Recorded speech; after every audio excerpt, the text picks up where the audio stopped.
Maitreya was also present in the mango grove. But when the Buddha asked him to be his emissary, even the future Buddha proved reluctant, because he too had suffered the indignity of being corrected by Lichavi Vimalakirti. It had happened in a heaven where Maitreya, who was still living as a heavenly being, was teaching a group of gods and goddesses about no longer taking rebirth in samsara, non-returning. Once again, as if out of nowhere, Vimalakirti suddenly appeared before him. From what I hear, said Vimalakirti, the Tathagata has said that you will become this world's next Buddha. Is that true? By making the statement that Maitreya would be reborn as the Buddha in his next life, the Tathagata was confirming the truth that all samsaric beings reincarnate. Yet here, Vimalakirti systematically and extremely successfully deconstructs the whole concept of reincarnation.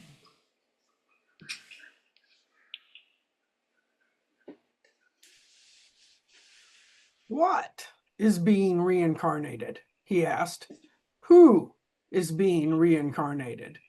And will the reincarnated being be the same in their next life or different? Sakyamuni prophesied that you, Maitreya, will be the next Buddha. Do you know what that means? It means that everyone, not just you, will be reborn as a Buddha. This is important statement. This is a crucially important statement. But Vimalakirti doesn't stop there. When you attain absolute liberation, Maitreya, all sentient beings will also attain absolute realization. Those of us who have been marinating in Buddhism for a while know at least one prayer that includes the line, "May all sentient beings attain enlightenment." But what does that mean? Are we praying for world peace? Are we wishing for something we don't believe could happen, but pray for it because we think it is right? Even the politically correct thing to do? Or what?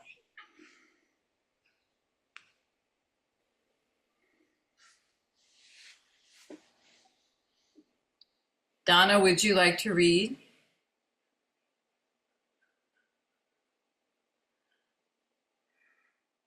I think we'll just go ahead and skip to Emily. Okay, would anyone on this earth dare suggest that world peace is entirely impossible? Absolutely not. Yet the goal of a future in which everyone lives together peacefully is, sadly, 100% unachievable. If that's the case, what about the enlightenment of all sentient beings? Is it as futile a goal as world peace? Not at all. Universal enlightenment is a 100% achievable.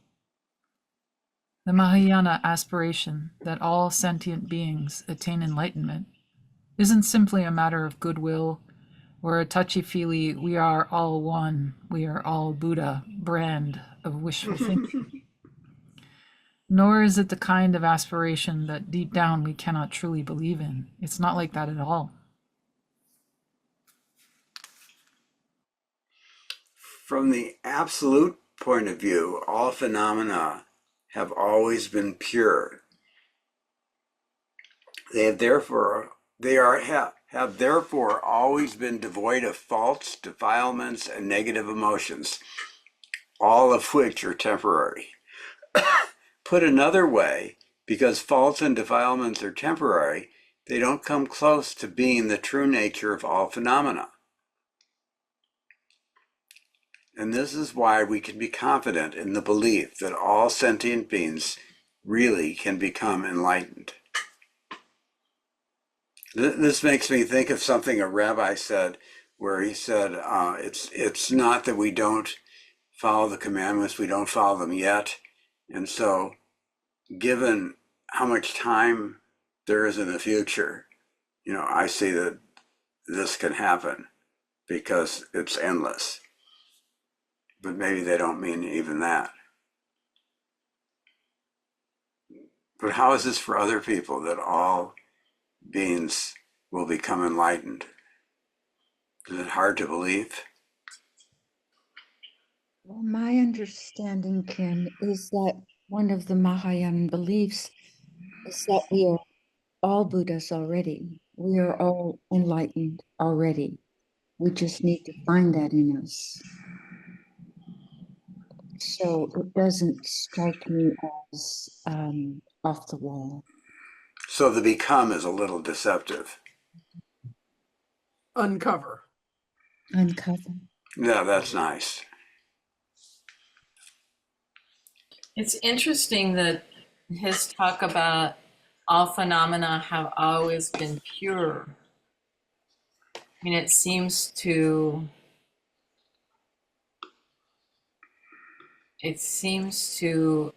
imply that there's something beyond. Well, I guess he's saying from the absolute point of view, all phenomena have always been pure. But pure seems to be stand in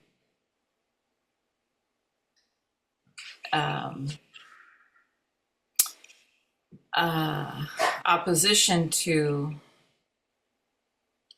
impure. I don't know. I'm having a little trouble with this idea that there's a pure and then there's a defiled. Well, remember, it's the absolute point of view, and I think this is what he's defining pure as: devoid of false defilements and negative emotions. Right, but I don't think that really speaks to the question I have. I think it has more to do with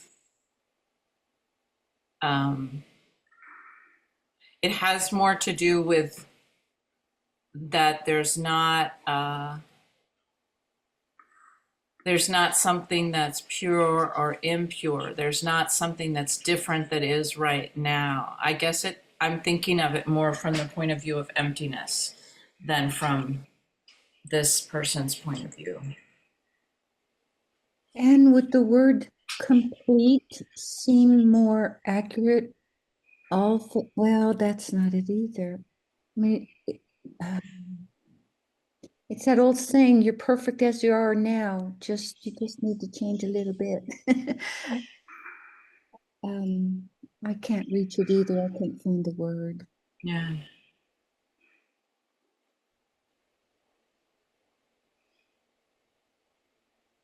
Maybe it's the kind of the moral judgment that pure implies.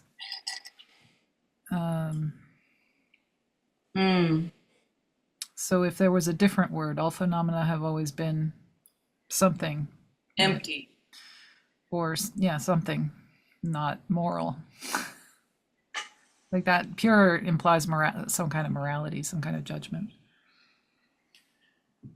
So back to pure. When I think of pure, there's an old Christian whatever that talks about purifying silver and removing all of the waste in it and just bring it down to its essence, and that if you turn up the fire too much, you burn it, and too low, you don't ever dissolve those impurities out of it. So you have to approach it with a very wise level of temperature that separates that which is silver and that which is other. And so if I'm looking at that word pure, I from that view, I can see that when we put all of those constructed challenges aside, that we are already enlightened.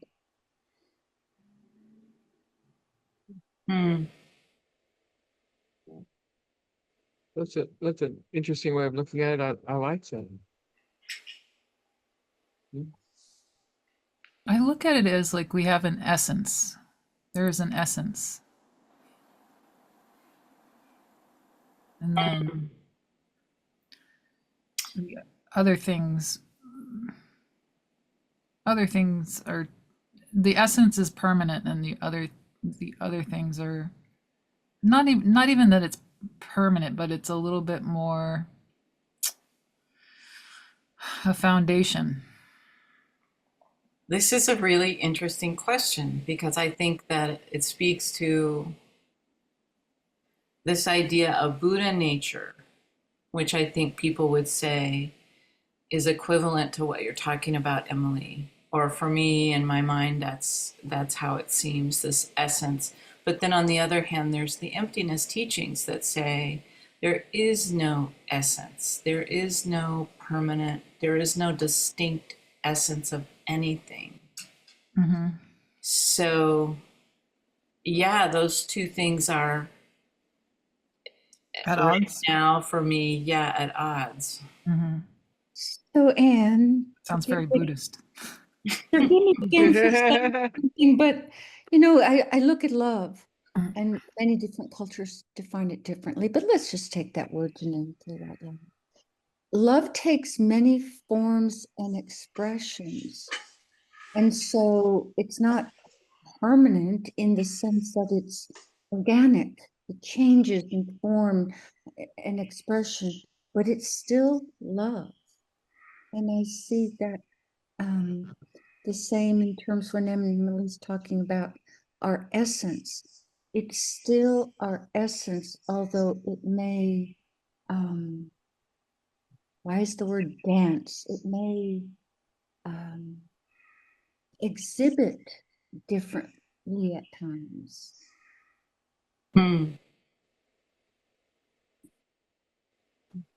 What's coming up for me in this conversation is that idea of original face. And so it's like this part that we're calling pure is just like, oh, there's our original face. And then we have all this human conditioning and all this stuff that we're putting on top of it. But, that there was that original face part. But that still kind of flies in your emptiness part that you were bringing up, Anne. Is that right? Well, I wonder. I mean, that's a beautiful koan, but I don't know the answer to that koan. What was your original face before you were born? I don't know. Was there one? I don't know. I mean, was it just empty sky? Your original face? Just sunlight? Yeah. Yeah, and I'm just expressing a way of thinking that I have right now that strikes me. It's the best part of class is we get to delve in there and mix it up. Absolutely.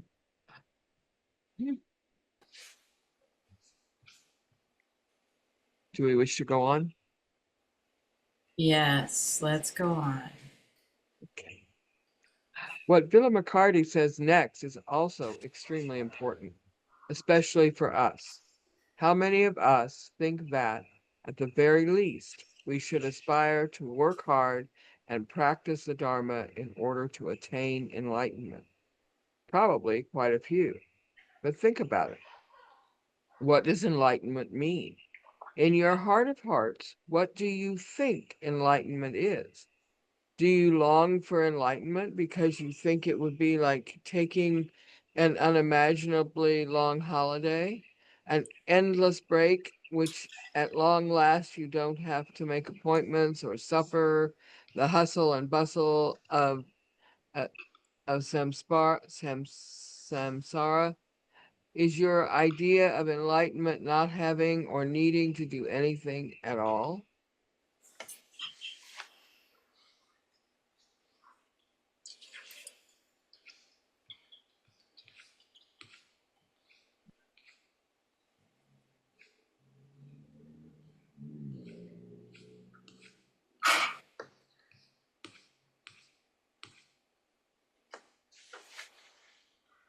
What Vimalakirti seems to be saying here is that the notions that enlightenment is crossing over or shrugging off or finishing or passing through the journey of samsara are wrong.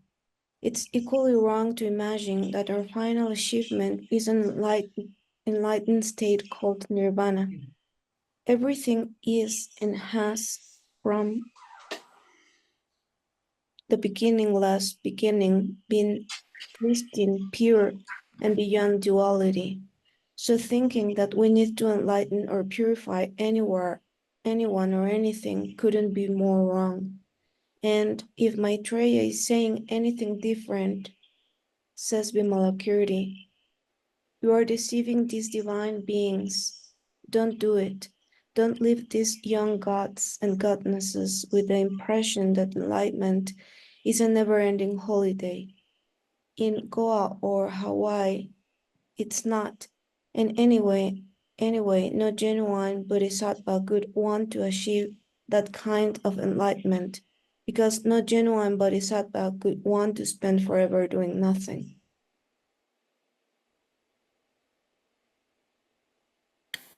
I agree. Mhm. That's always my problem with visions of heaven.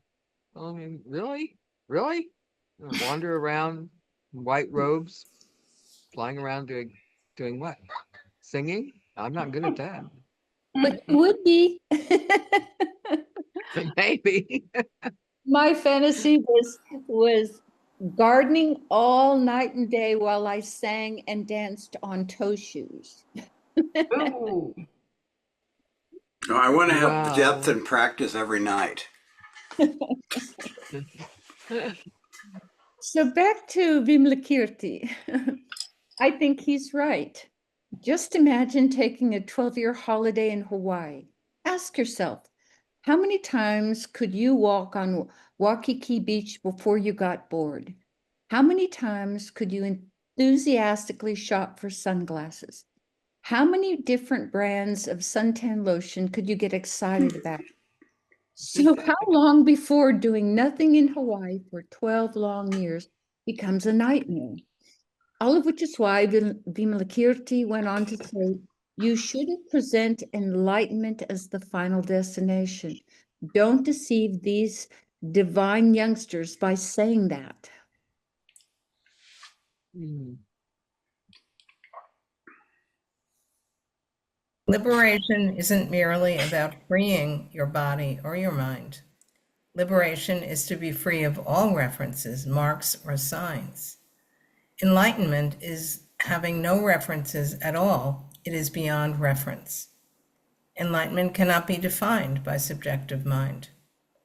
Enlightenment cannot be fabricated, contrived, or made up. Enlightenment is not make-believe. Enlightenment is not the byproduct of hopes or wishes. Enlightenment is beyond all views.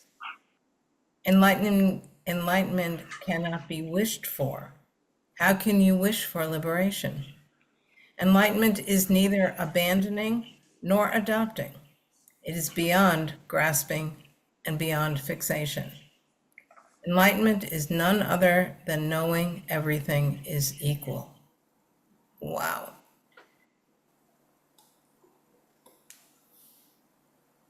Hmm. I'm curious. I've told some of you the story of this priest who meditated for 2 years in St. Louis, and then he came out and he said he got to the eighth jhana, and he said everything is imperturbable. And I'm wondering if that's the same as everything is equal. Not everything is imperturbable. He achieved complete imperturbability, or he had no preferences, in other words. Even when a child was getting murdered by a pirate? Yes. So not only was he unattached to his preferences, he actually didn't have preferences. Well, nothing perturbed him, so I'm not sure.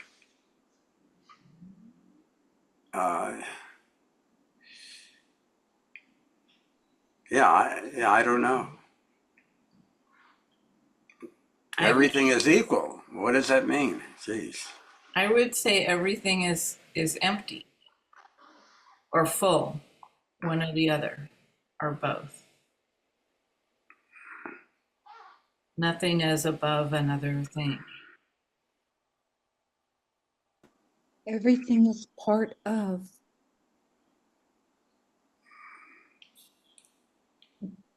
Without which the whole would not be complete.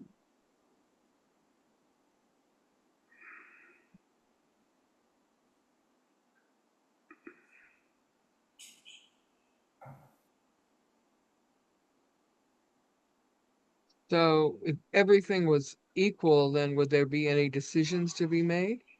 Ever? Or just there, or will there always be just choices to be made? If everything's equal, you don't have to worry about what you choose, but would you still have all those choices? I'm wondering whether you buy anything at the grocery store, or would you just walk around? I wonder. Well, Oh my Melissa, gosh. I think you're right. There would be the choices, but you wouldn't have to worry about them because they're all Right. equal. Well, So according to whatever, Peg, it doesn't quite work that way. whatever you reach for first would be what would be fulfilling to you, or would be whatever, yeah. So Yeah. according to Peg, yes, we're allowed our preferences, but in terms of living in this world with other sentient beings, we still must weigh what we do next based on wise action, ethical action and wisdom, our precepts and our paramitas. That's how the lens through which the world should be viewed. It's not a life of inaction, unless that's what you choose after holding all of those in wisdom. It's a life of moving forward through life with ethical behavior.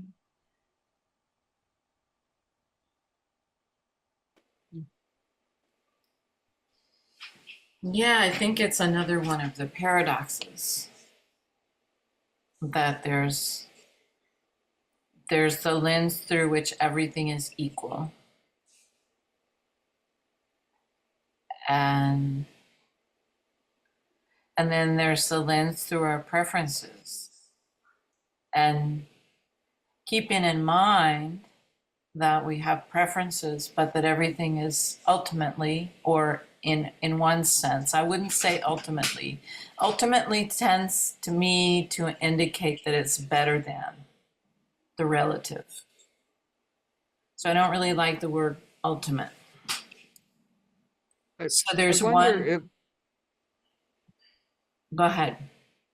oh, I'm sorry, no, you go ahead and finish. Well, I was going to say that, so there's one outlook where everything is equal, everything is empty. And then there's the other outlook where we have our preferences.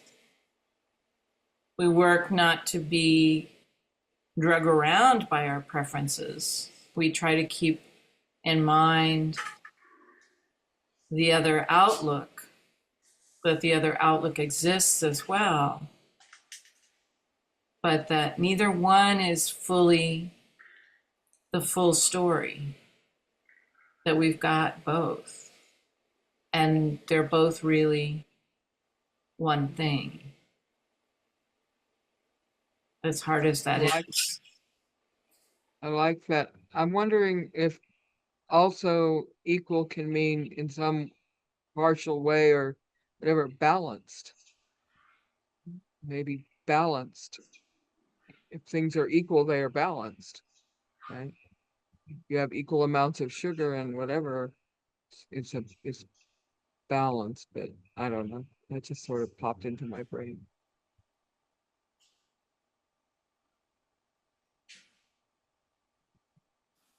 I think about like human beings being limited by the things that they are allowed to experience, like the spectrum of light, the frequencies of sound. our experience is quite different from like a dog's experience of the world or an elephant's experience or mitochondria's experience.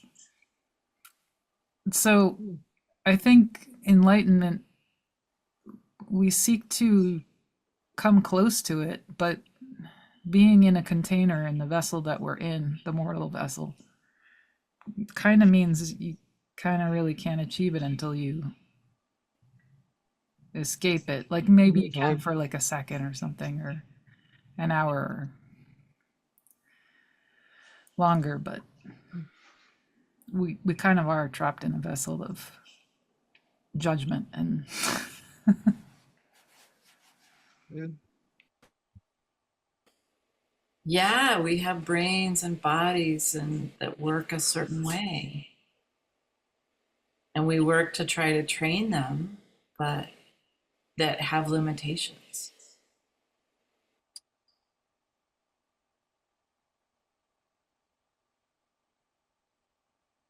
So should we go on now that we've said this huge thing? Bear in mind that this conversation happened 2,500 years ago in the shade of a grove of mango trees. Even today, with all the tools, scholars, libraries, and research grants we have at our fingertips, we are still struggling to understand this astonishingly daring, revolutionary, deliberately self-defeating text that makes a mockery of its own theories and laughs at its own dogma.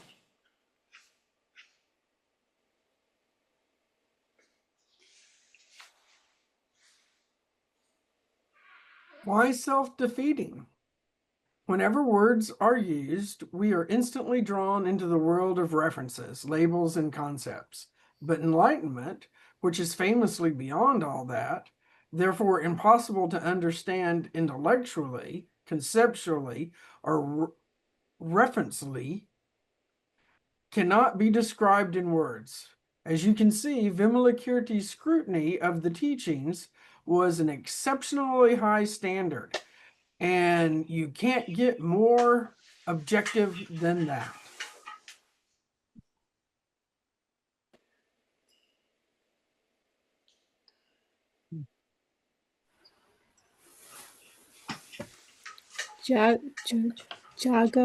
Jagatinahara. Next, Buddha asked the famously pure monk Jagatinahara to visit Vimalakirti on his behalf. But as Jagatinahara had been implicated in a situation involving both Vimalakirti and some breathtakingly beautiful girls about which he was excruciatingly embarrassed. He didn't want to go.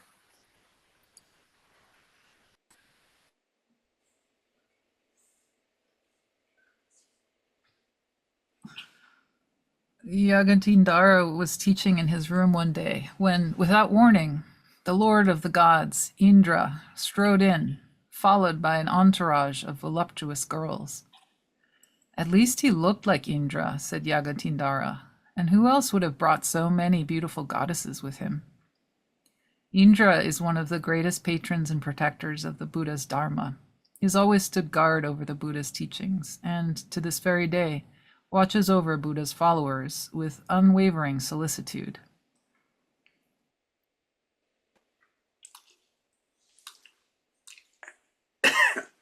Actually, when I saw just how many goddesses followed Lord Indra into the room, I felt obliged to warn him against temptation, continued Jagatindara. Make your life worthwhile, I said. Use your precious body meaningfully. Don't be too greedy. Remember impermanence.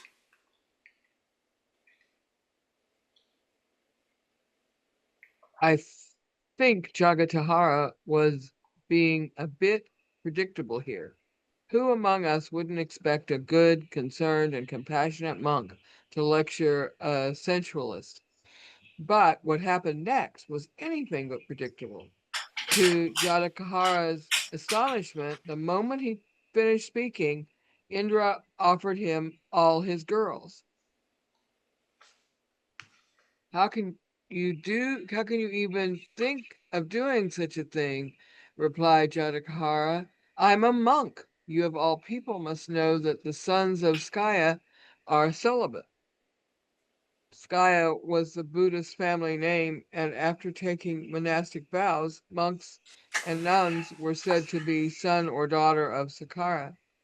Whether a person was originally born into the family of a cobbler, gangster, shoemaker, or untouchable, no matter what their original bloodline or caste, once they became monastic, they belonged to the Buddhist family, the Sakaras.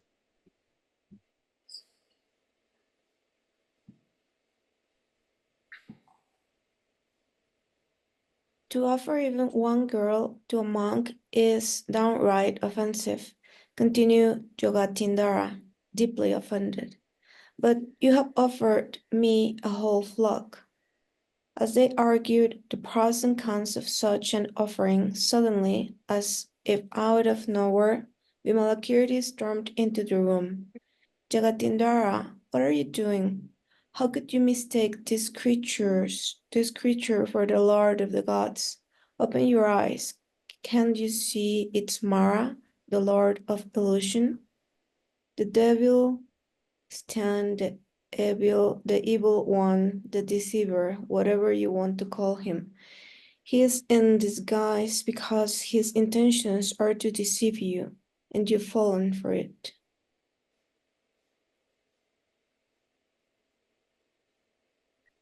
Mara is called the Lord of Illusion because he can disguise himself as anyone or anything. He also has the ability to disappear at will. And you, shouted Vimalakirti, turning to Mara. How can you even think of giving a monk all these girls? What does he need girls for? Vimalakirti then took a deep breath.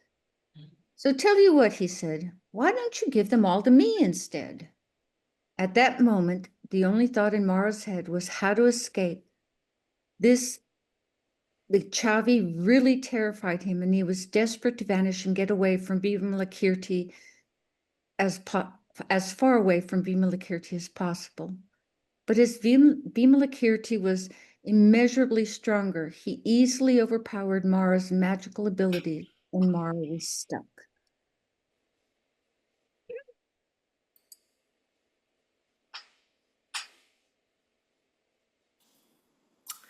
As he cowered before Vimalakirti, a voice from the sky boomed, "You should offer your girls to Vimalakirti.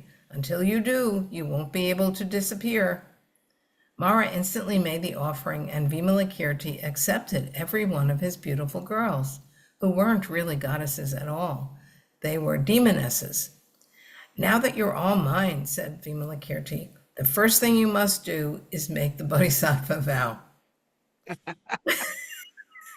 When we make the Bodhisattva vow, we promise not to harm other beings, but to actively help them, and not to help in a meager or trivial way.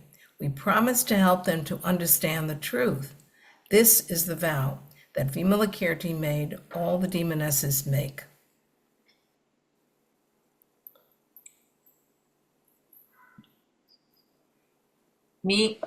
Meanwhile, Jagatindara was feeling wretched about how easily it had been for Mara to deceive him.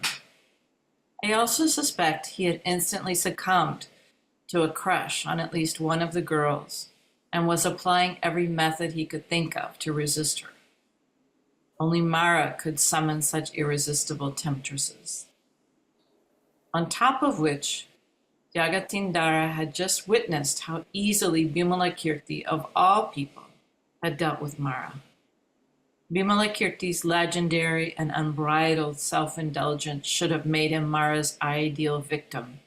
Yet Vimalakirti had made a mockery of both Mara and his diabolical methods. So, all in all, Jagatindara must have been feeling extremely uncomfortable.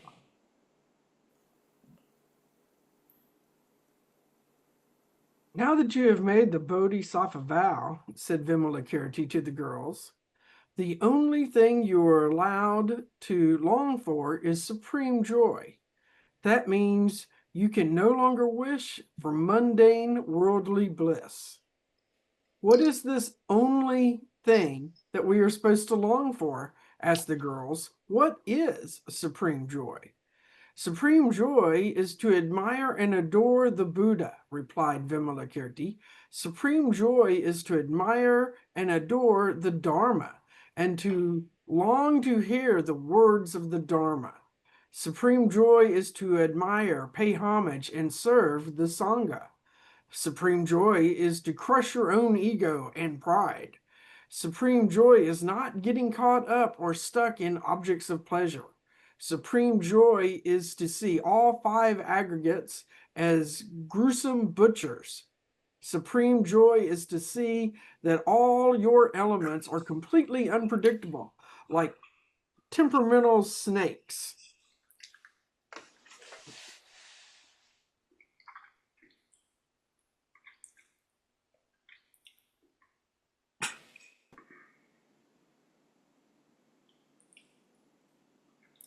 Donna?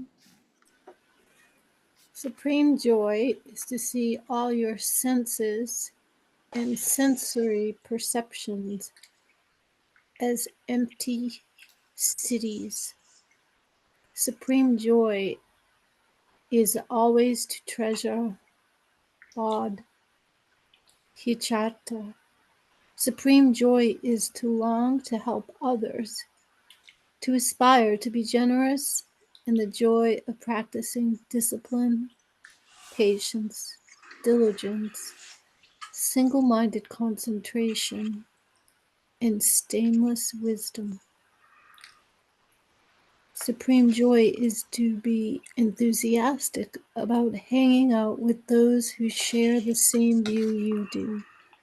Views like all compounded things are impermanent, all emotions are pain, etc. Supreme joy is not to disdain those who do not share your view, but to be patient, tolerant, and open-minded. Supreme joy is to pay homage to and revere the Guru. Supreme joy is to detach yourself from friends who exert a bad influence over you.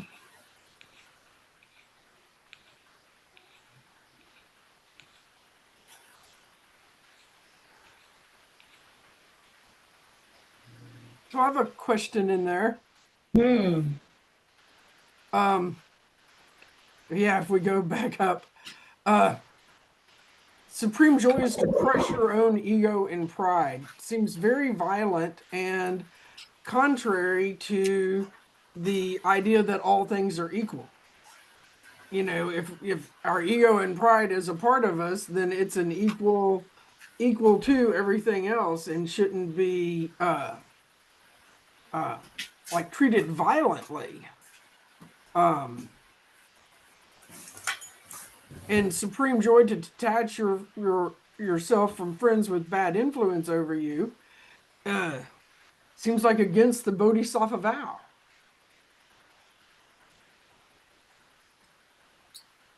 I asked a teacher about that once, and it was something about you need a lot of practice to be able to be around people like Vimalakirti could, who like the demons, to be able to act wisely. But for most of us, we need You know, if we're around people who have a bad influence, then we'll tend to do what they're doing. Does that make sense?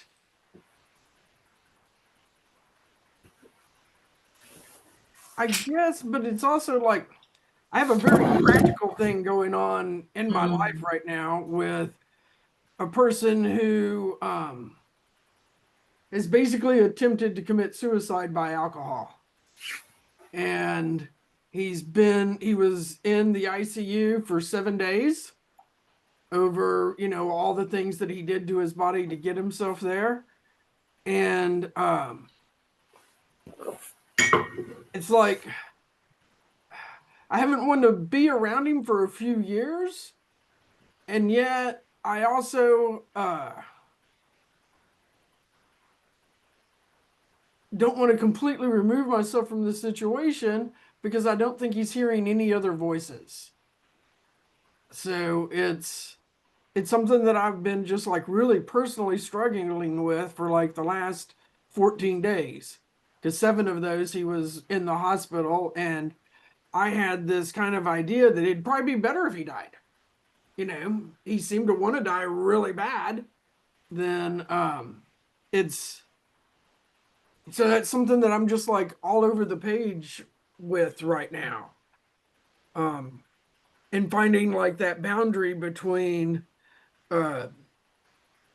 showing up for him but not being pulled and dragged around and grasp, you know, this hungry ghost of grasping that he has happening right now. It's something that's just like really, really up for me.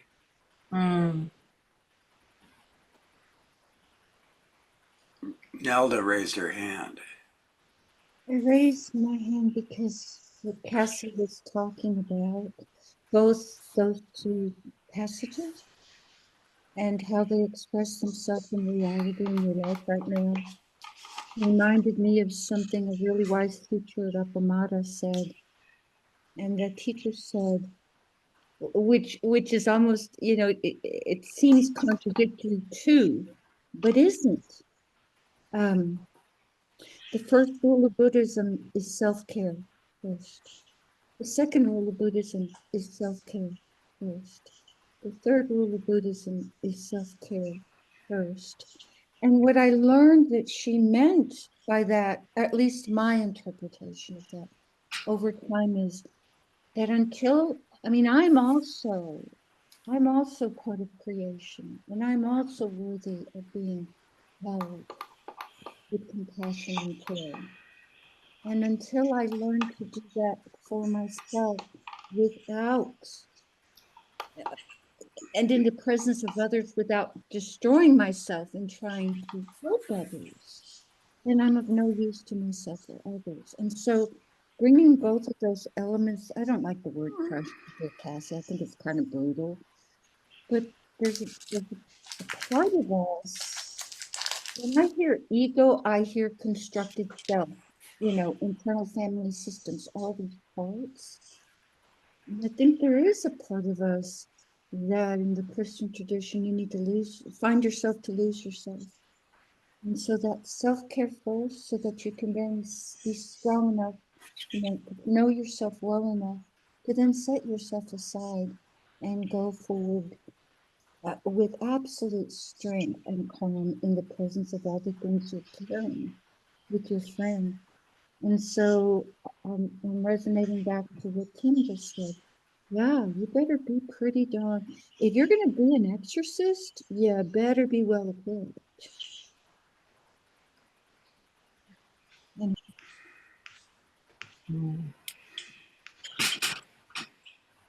Cassie, my heart goes out to you because I've experienced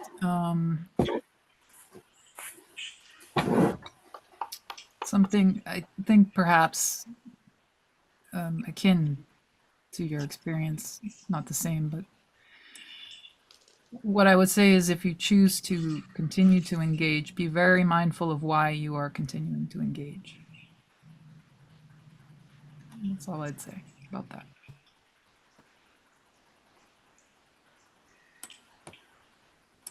You know, and I'm reminded of Flint talking about don't make it worse. Hmm. Just try not to make it worse, but enlarge the view of what it is.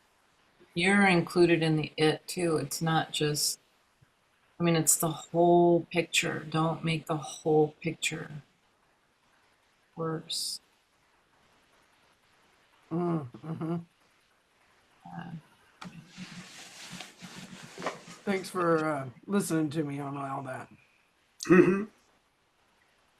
Yeah. That's hard. Yeah, it's hard.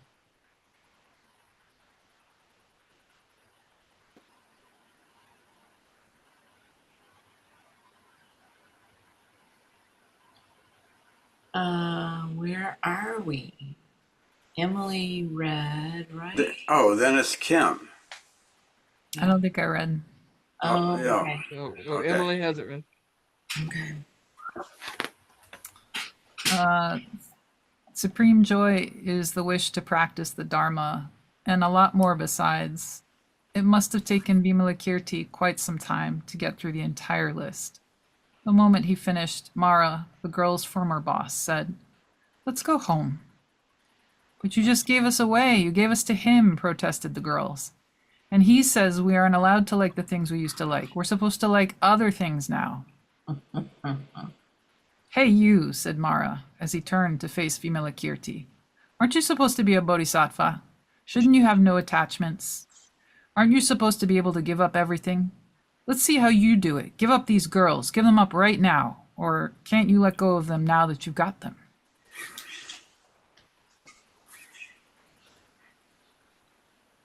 Oh, said Vimalakirti, smiling slightly. I'll let them go. And by the way, it's time for you and your, how do you say that, retinue? Retinue, yeah. To go back to where you came from. The girls didn't like that idea one bit and instantly confronted Vimalakirti. You are the one who made us take the Bodhisattva vow. You are the one who told us that we should be like this and not like that. Yet you are the one who is now sending us back to Mara's world, where it's dark and sinful and degenerate. How will we cope?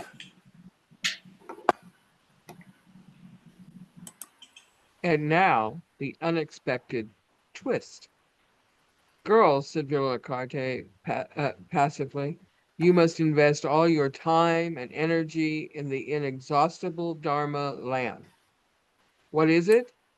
Just as 100,000 lamps can be lit from a single candle without its light growing dim, one bodhisattva can ignite Buddha chitta in hundreds of thousands of sentient beings without in any way diminishing his own bodhisattva, bodhicitta.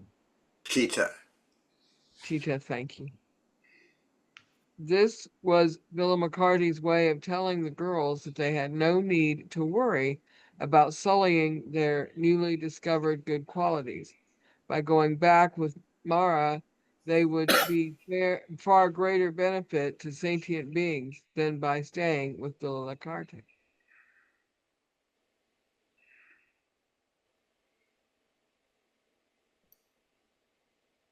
Then he made his big move. Go back to the land of Mara, ignite the lamp of Dharma, and by doing so, the Dharma will become inexhaustible in all the most unlikely places. What Vimalakirti seems to be saying here is that instead of avoiding sleazy, sinful, materialistic, and unholy places, a bodhisattva's duty is to make visiting them a priority.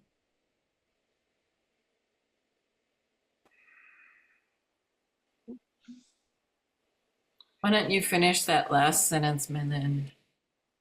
Yogatindara had witnessed all of this, and Vimalakirti's supremacy had put him to shame.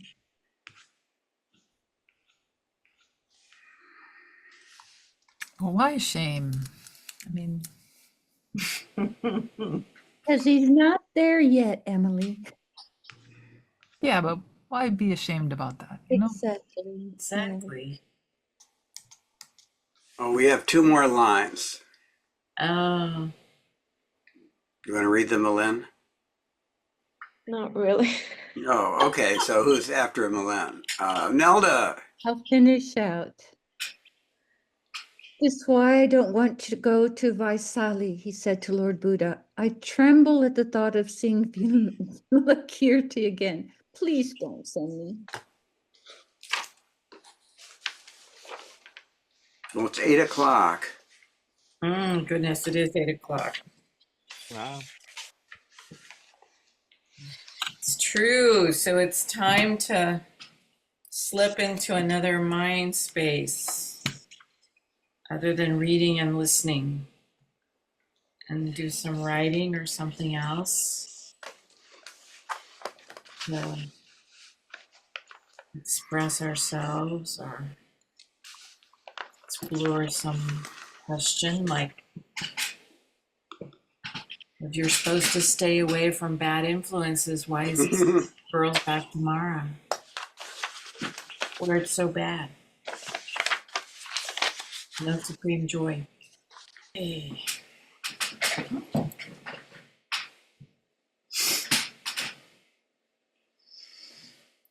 So has anybody got anything they would like to share?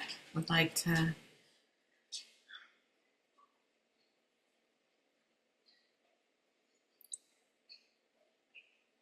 Rosemarie. So I did this little painting.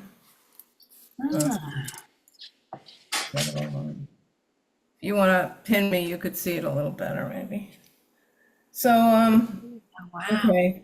So here's Vimalakirti, really in his wisdom and all. He's got all these thoughts and dharma backing him up.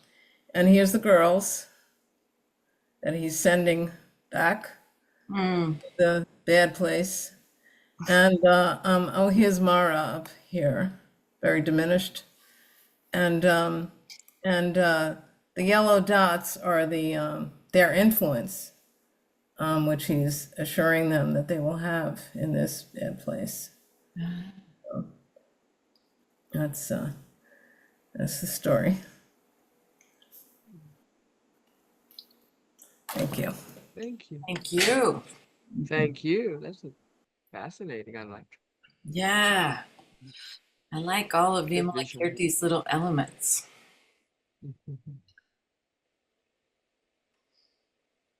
He's got a lot up his Uh, sleeve. God, I love this. Well, I can share. I don't know if it may be more rambling than apparent, but I think Donna had her hand up. Oh, she does too. Yeah, let's Yeah. hear from Donna first. Oh, sure. Thank you.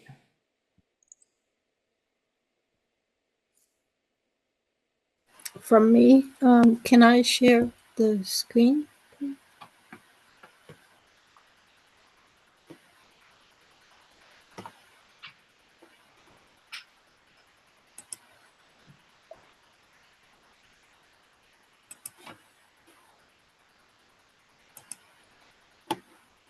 Kim? Is Kim there? Yeah, he says yes, you can screen share now. Oh, okay. Thank you.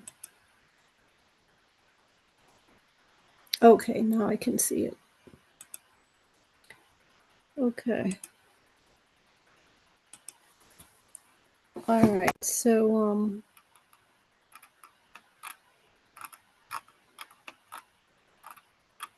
my original prompt was to create an image of a beautiful sunset as if it is inside a black hole in watercolor. I was just thinking of what brings me joy. Sunsets bring me joy, and I thought that there's something so spiritual and intriguing about a black hole. This was not what I was envisioning, but it looks more like an ocean or swirl. Then the next thing that really brings me joy is just a river that is still, and sunsets that I could just look at forever. So then it gave me this. But I didn't want all that extra noise of trees and clouds. So I asked AI to refine it. And Wow. that was a bit more relaxing for me, joyful, peaceful. Then I wanted, what did I ask? I wanted to see this because I had asked for watercolor, but I wanted to see this as a pure photo. But then it gave me these images I didn't want. So then finally I was thinking, even before I was thinking of the sunset, I was thinking of the aurora. And so I said, as a black hole in the universe.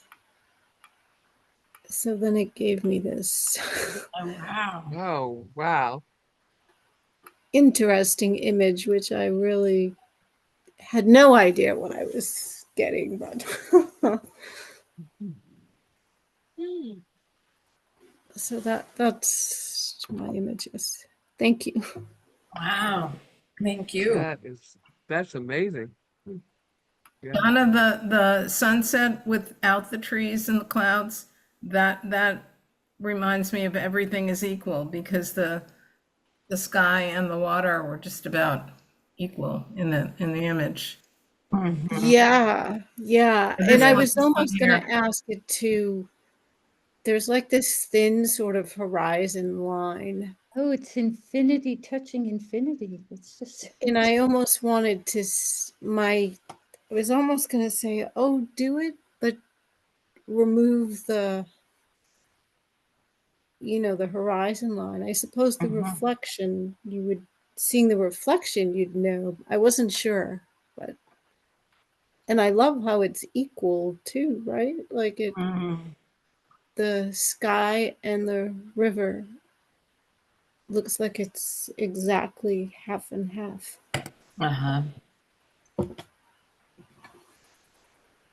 And it always amazes me how you can come up with just the right phrasing for it to either do exactly what you wanted or create something that it may not have been what you wanted, but is amazing.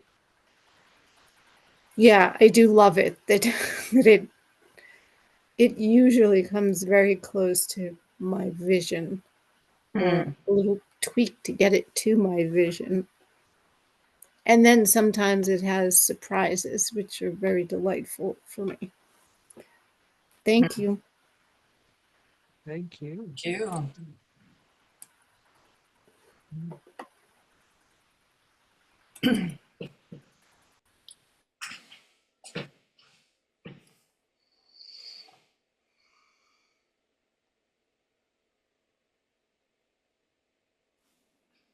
Alyssa, were you going to share? Oh, yes, sorry. Right. Thank you. I was so amazed by this.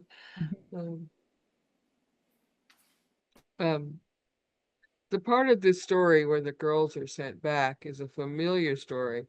In other religious stories, people are enlightened, given insight, become able to pass on that insight with the idea that by doing so will help others to, you should excuse the expression, see the light, and thereby change themselves into people who can go out and bring that wisdom to others.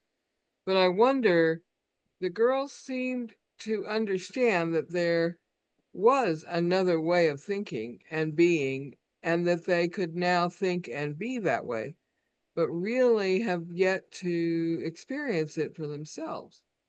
And how, with just that glimpse of having a choice, which whether they knew it or not, would enable them to not only change themselves, but show others how to change. And would these girls, women, who had been bringing pleasure, as it were, to others, know how to let go of their pain and find a way to bring pleasure, as it were, in the form of liberation, to others and ultimately to themselves. Also, I find it fascinating that by accepting his own desires and gluttonous ways and not being bothered by them, Bodhisattva can point out and change others' ways of thinking, or perhaps giving them information to think another way. I do love these people appearing out of nowhere. I wonder if that is a comment on needing to be more aware of where you are, of being more present to the life around you. I wonder. Hmm. I meant Vimalakirti instead of. Hmm. Out of nowhere. Can I share something in response to that? I wrote things I didn't ask prior to visiting the spaces that scared me. I didn't ask the question, what brought me to that place? How did I wish to behave in a place and a time like that? I ask if my presence was an intrusion on my journey or the journey of others. What were the possible outcomes or consequences of moving in a space and time like that? Of the worst possible outcomes, was I willing to shoulder the burden of that? And if I was willing to shoulder the burden, in what ways was I suited to accomplish that? And what would happen to cause me to have to walk away from a space and time like that? And since I'm away from that space and time, how has it transformed me? And how long am I supposed to think about that time and space? In Canyon, Texas, there is a very old dog with jowly cheeks and missing teeth. Her owner keeps her trapped outside on a small concrete slab, enclosed by a chain link fence. A doghouse shelters her from the elements, but she seems to prefer to lay on the concrete outside in the sun. And occasionally she barks a toothless old lady growl at passers-by. But she pauses when I catch her eyes.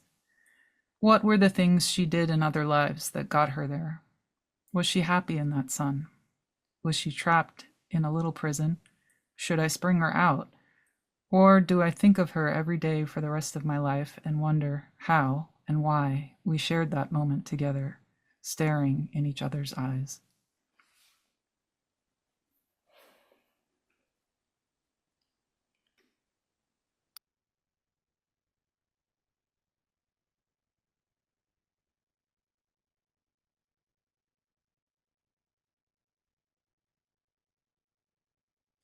I have a poem that I didn't write, but that I have right next to me because I love it so much. And it fits with what Emily just said. But the name of the poem is Astonishment.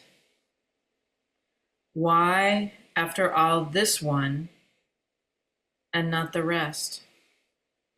Why this specific self, not in a nest, but a house, sewn up not in scales, but skin, not topped off by a leaf, but by a face?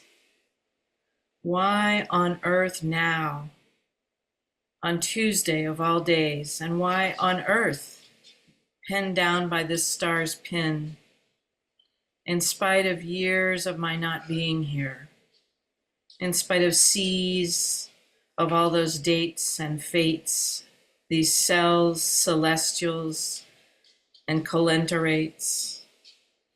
What is it really that made me appear neither an inch nor half a globe too far, neither a minute nor eons too early? What made me myself? What made me fill myself with me so squarely? Why am I staring now into the dark and muttering this unending monologue, just like the growling thing we call a dog?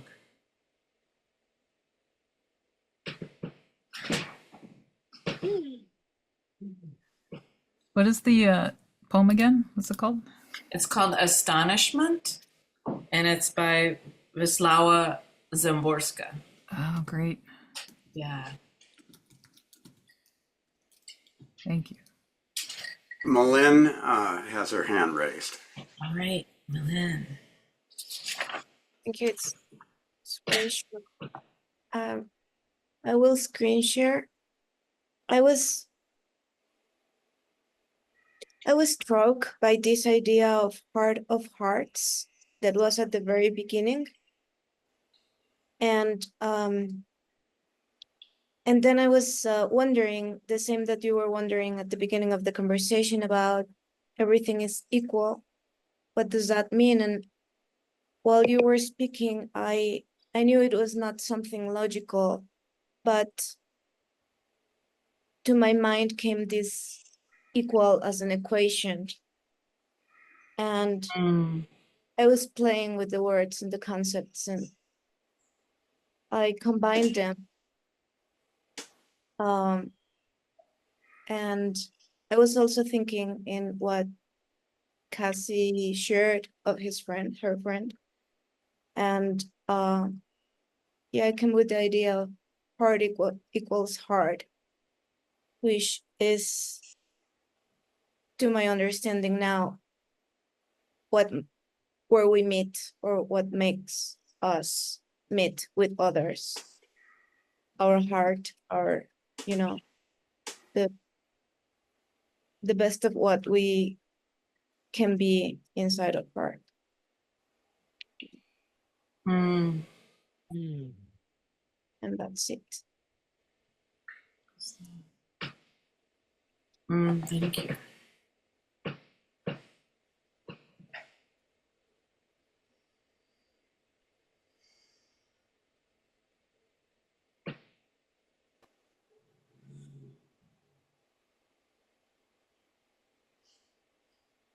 I have something I wrote too, but I'm also looking at time management. No, there's plenty of time. Okay. The list of qualities of supreme joys makes sense with logic mostly, but I struggle with the one that implies violence. Supreme joy is to crush the ego. Is it not true that supreme joy is to accept the ego and not be led by it? When the statement that all things are equal was made,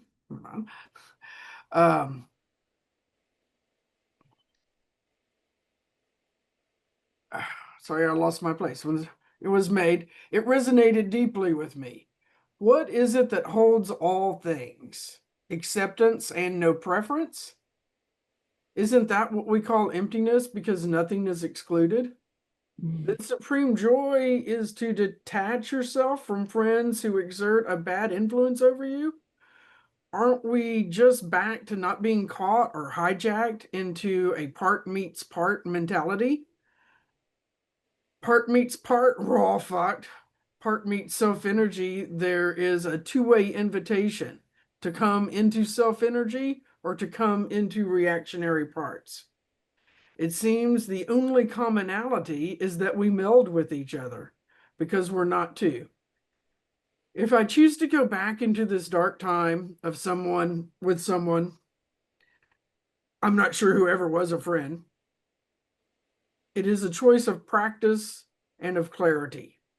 For camaraderie to lead that change as an option beyond self-judgments. Mhm. Hmm.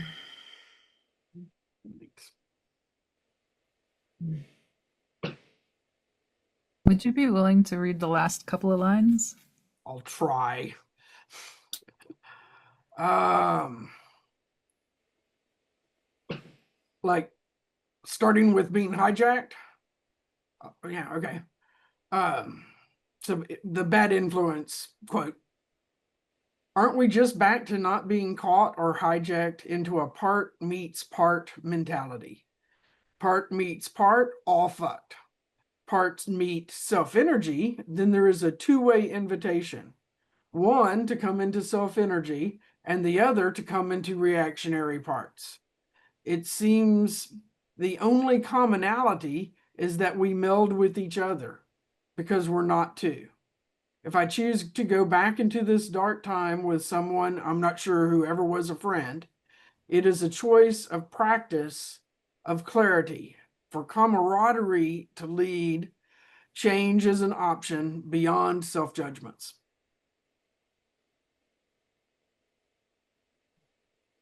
Mhm. Okay.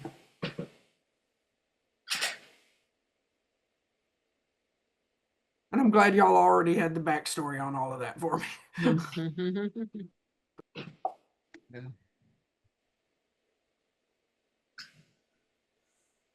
Well, we have come to the end of our allotted time. Does anybody else like to share? No. Good. Well, thank you all for this thoughtful holding of Vimalakirti's story. We'll see you next week. Good night. Good Kim, night.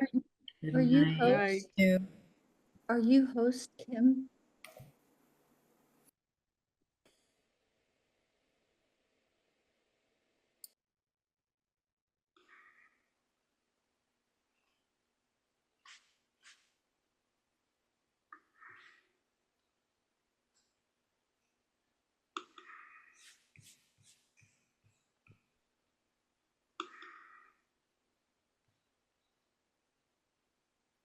Good night, Dana.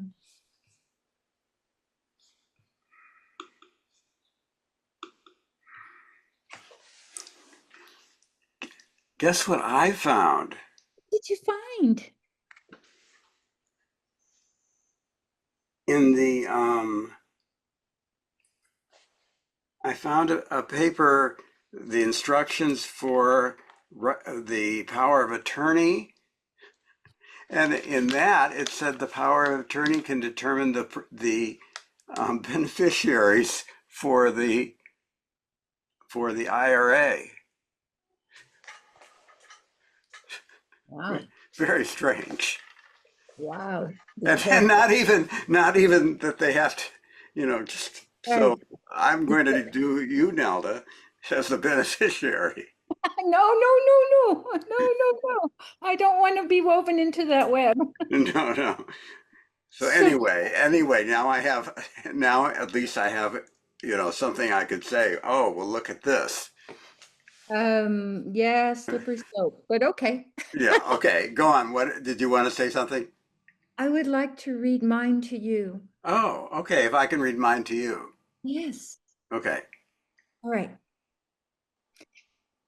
Vimalakirti encouraged me to be brave tonight. So here I go. I never know what to write. Whenever I start, I immediately feel a false self arise in me, my social charade of trying to prove myself worthy, competent, maybe even exceptional in some small way.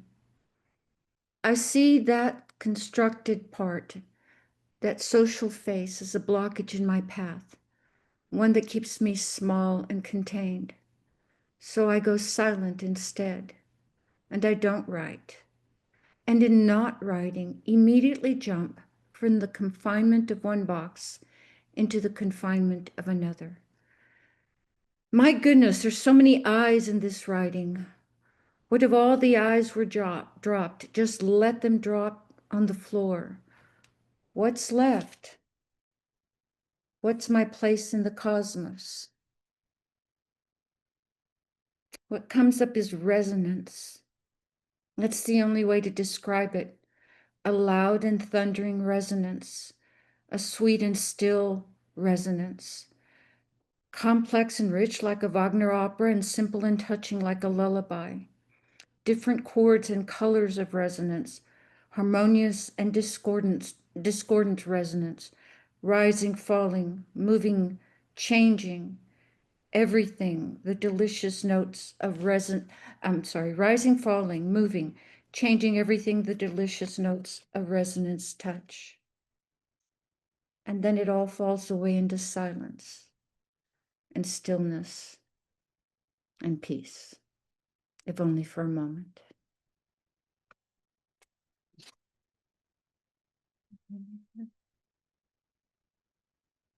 That's a breakthrough for you. To be brave. Read the first paragraph, but put she instead of I. She never knows what to write. Whenever she starts, she immediately feels a false self arise in her. Her social charade of trying to prove herself worthy, competent, maybe exceptional in some small way.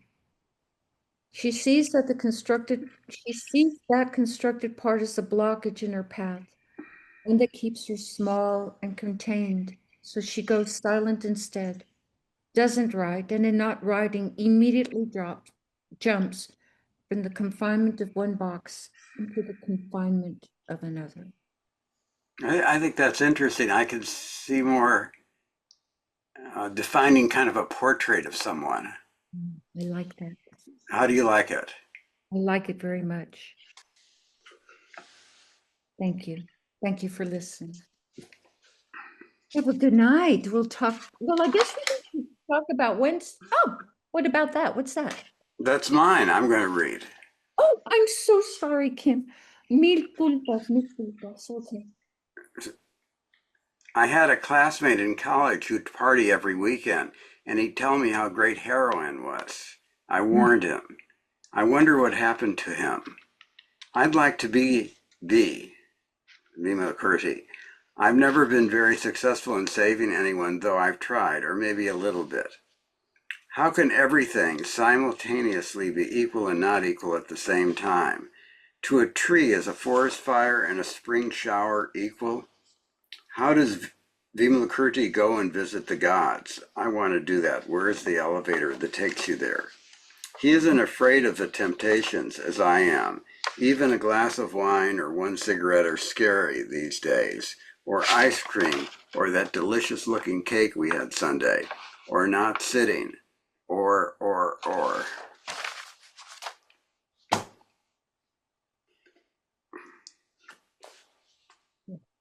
Thank you.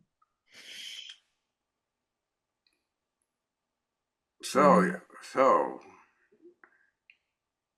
no, I think that's important, the piece you did. Thanks for sharing it. Thanks for being there for me to share it. Okay. See you soon. Tomorrow. Good night. For our heaven. I think we're there, aren't we? I think we're there. Yeah. Okay, good night. Good night.